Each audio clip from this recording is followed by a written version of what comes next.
The offering. They came for her at dawn. The sky over New Haven Dome was always the same, steel gray behind reinforced glass, a constant reminder of Earth's place in the Galdran Empire. Beneath it, Mira Rael sat on the cold concrete of her family's quarters, fingers wrapped around a chipped mug of CF. She didn't flinch when the pounding began at the door. 3 heavy thuds. Standard pattern. No need to open. They'd open it for her. Her mother cried out, but Mira stood first. "Don't," she said, gently prying her mother's hand from her arm. "It's my name they drew. It's done." The door burst inward, plasma welders leaving burned streaks on the frame. 3 armored guards marched in, black carapace plating, visors lit with pale blue HUDs. One read from a scroll, as if tradition mattered anymore. Mira Rael, by decree of the Galdran Apex Authority, you are selected as Earth's combatant for the upcoming Apex trial. You are hereby conscripted. No one ever volunteered. Every solar cycle, one name per territory was drawn. An offering, they called it to maintain peace. A sacrifice dressed up in ceremony. Mira didn't resist. She looked once, only once, at her mother and younger brother, fixing their faces in memory. Then she stepped forward, fists clenched so tightly her nails bit skin. The transport shuttle reeked of metal and antiseptic. Around her, the other offerings for various colonies huddled in silence. Few looked like warriors. Most were ragged, underfed, defeated before they'd even arrived. But not Mira. She stared at her reflection in the dark glass. Brown eyes too tired for 19.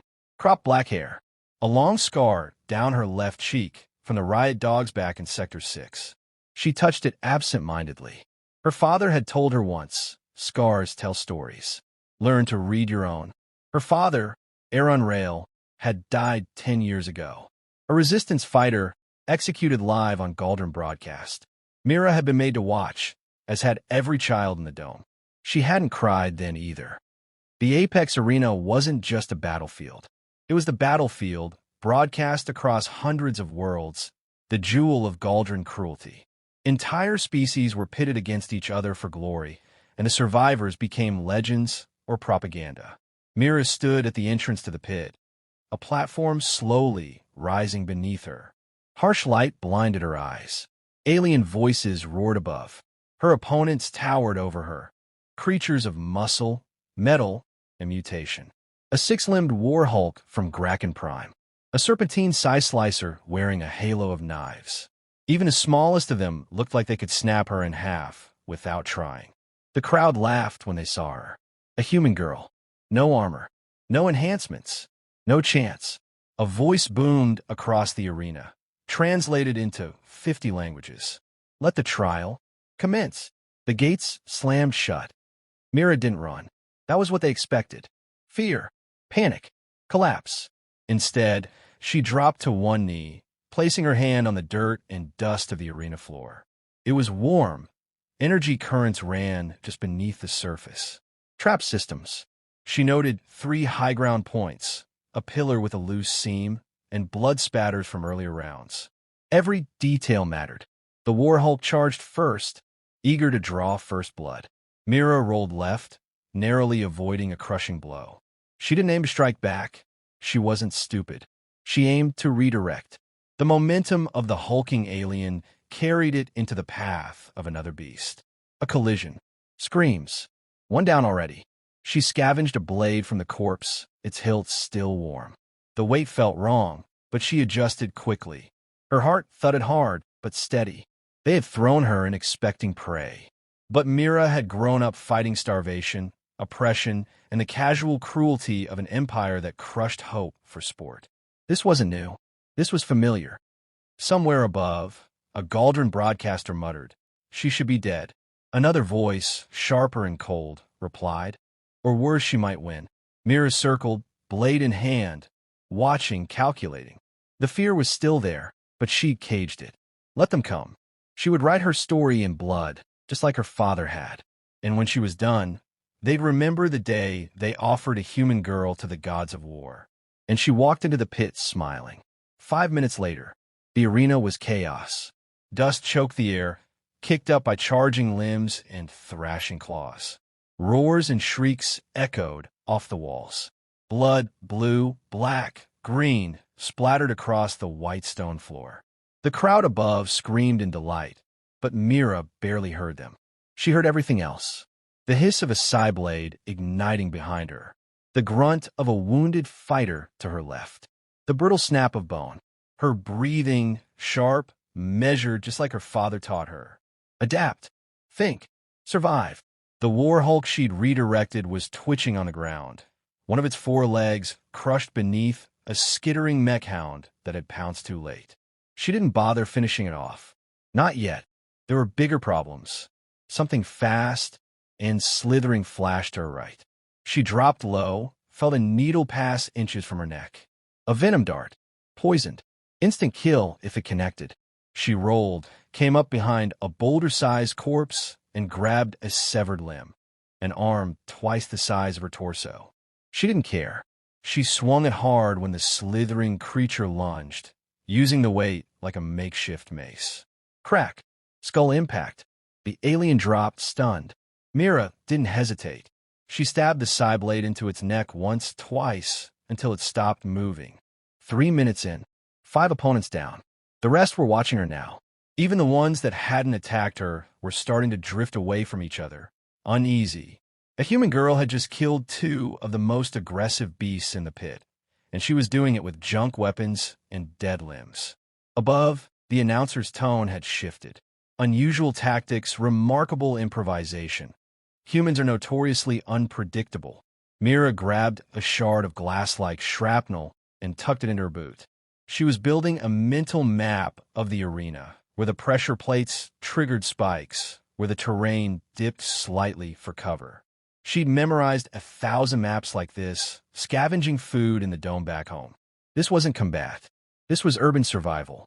A shadow fell across her. Something massive. She didn't look up. She dove toward it. The surprise of that alone bought her half a second. Just enough. A giant plated brute, 10 feet tall, no neck, hammer fists, missed his first blow. She slid between its legs, slicing the tendons behind one knee as she passed. It howled and dropped to one side. She jammed the blade under its jaw, deep, until it stopped moving. The arena went quiet. For the first time since the trial began, no one attacked. Mira stood slowly, backlit by the burning wreckage of a crushed mech. Her face was streaked with dirt and blood, not all of it hers. Her blade was gone, bent and broken. But she stood tall, unbroken. A camera drone hovered close. She looked straight into it. "They threw me in here to die," she said, her voice rough, cracking from dust and adrenaline. "But I don't die for them." The crowd hushed. All those billions watching across galaxies. Aliens who saw humans as animals, slaves, background noise, leaned in. Mira took a deep breath. Her voice was louder now. "I fought for scraps. For breath. For a future. I don't need enhancements. I don't need armor. You built this arena to show your power. But it's built on fear. On control." She stepped forward. "I've been under your boot my whole life. But today, you see me. You see what we are. And you're afraid." A single cheer rang out. Then another. Then a dozen. And more. Not from the elite Galdron seats. From the lower tiers. The conquered worlds. The enslaved soldiers. The ones who saw something in her they recognized. Resistance. A klaxon blared overhead. 5 minutes elapsed. The trial was over. Mira stood alone in the center of the blood-soaked pit. Bodies surrounded her, some twitching, most still. High above, the Galdron overseers argued. She should not have survived. The algorithms said so. The odds were 0. But Mira Rael was not a number. She was human. She was alive. And as she looked up at the glittering towers of the alien elite, her cracked lips curved into a slow, cold smile. This was only the beginning. The queen in the pit. They tried to own her victory. The Galdron networks spun her triumph into a novelty. "Primitive human triumphs by accident," one headline declared. "Fluke survivor stirs arena ratings," barked another.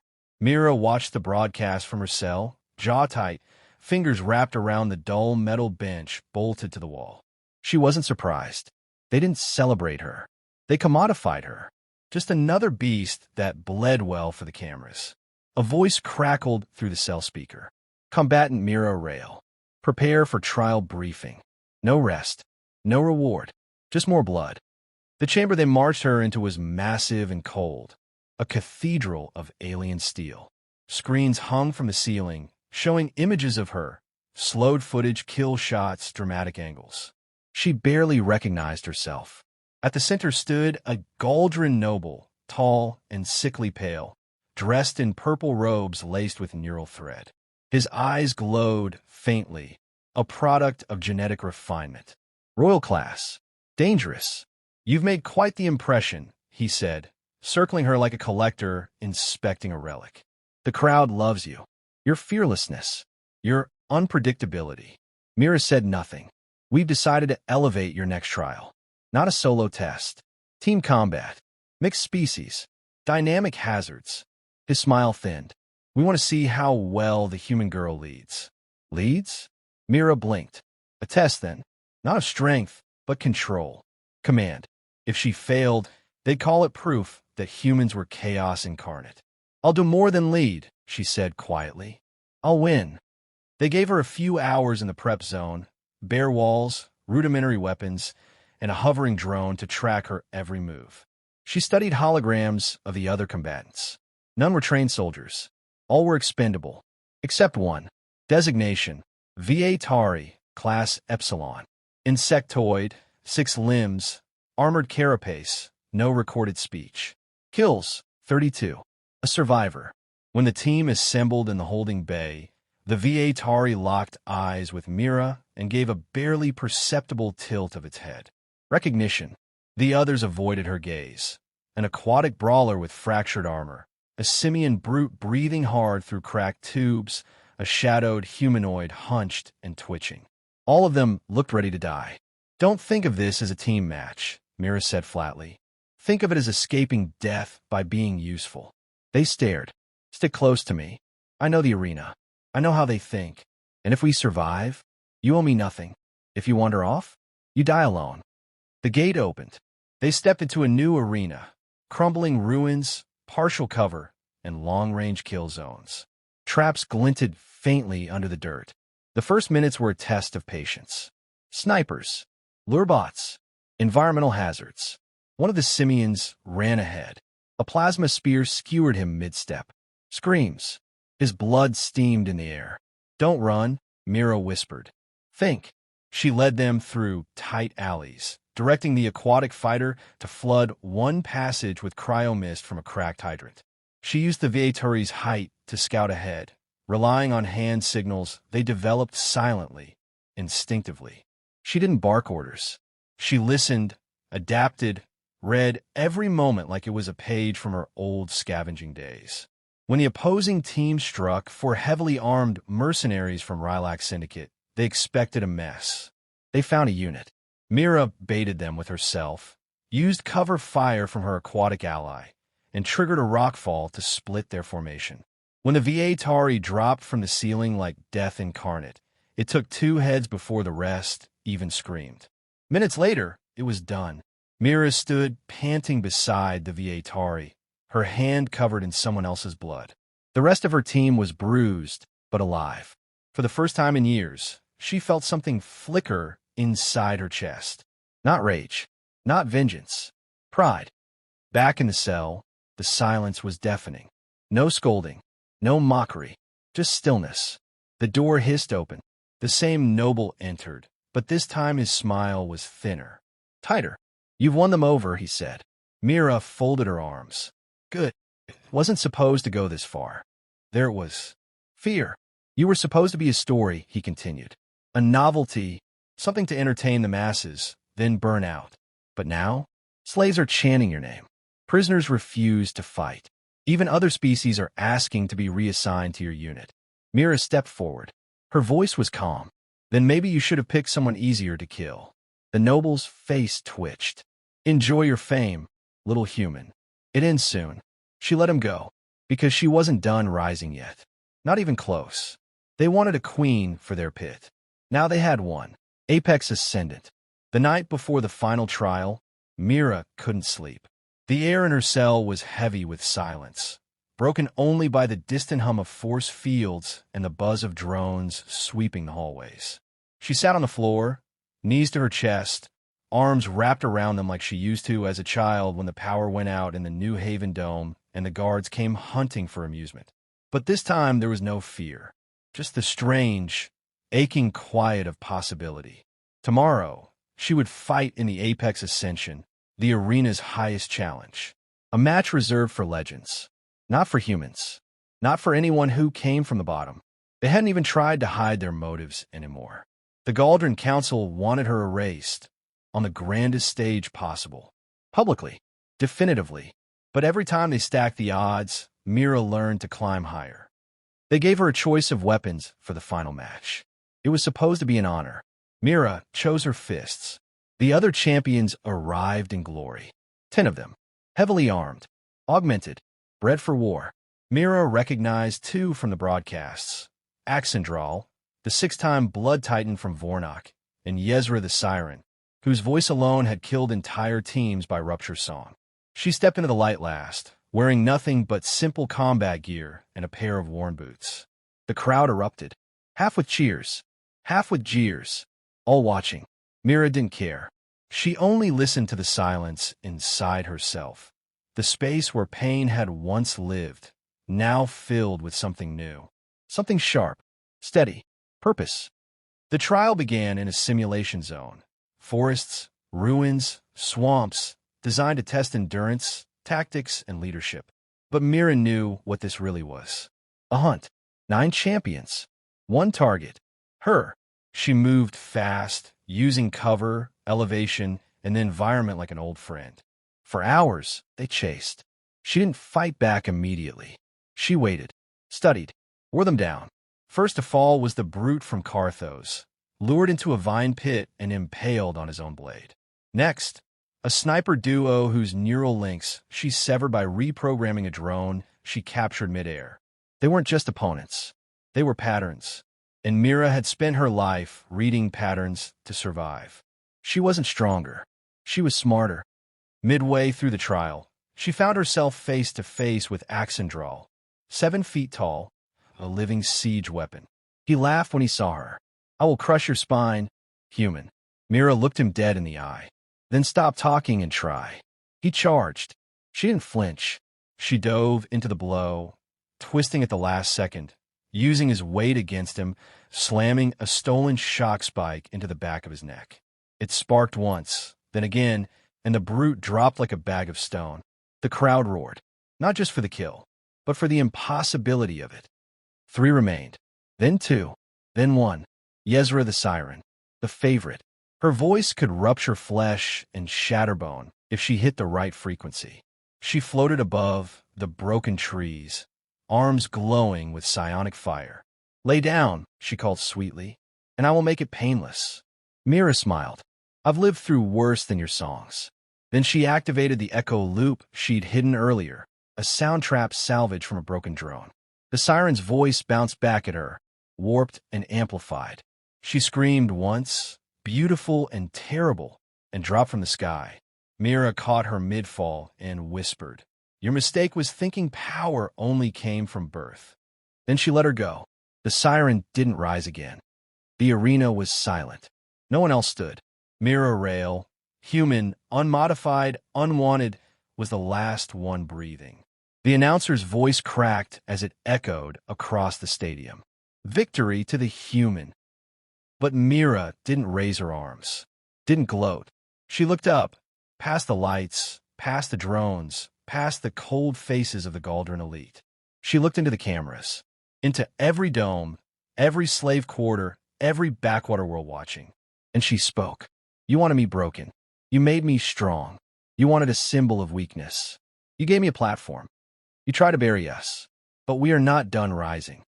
Weeks later, they would try to silence her, assign her to a private military, disappear her into a distant war. But the spark was lit. Other fighters rose. Whole sectors began to resist. And Mira? She didn't vanish.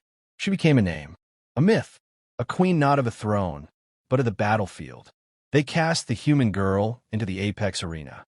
And 5 minutes later, She ruled it.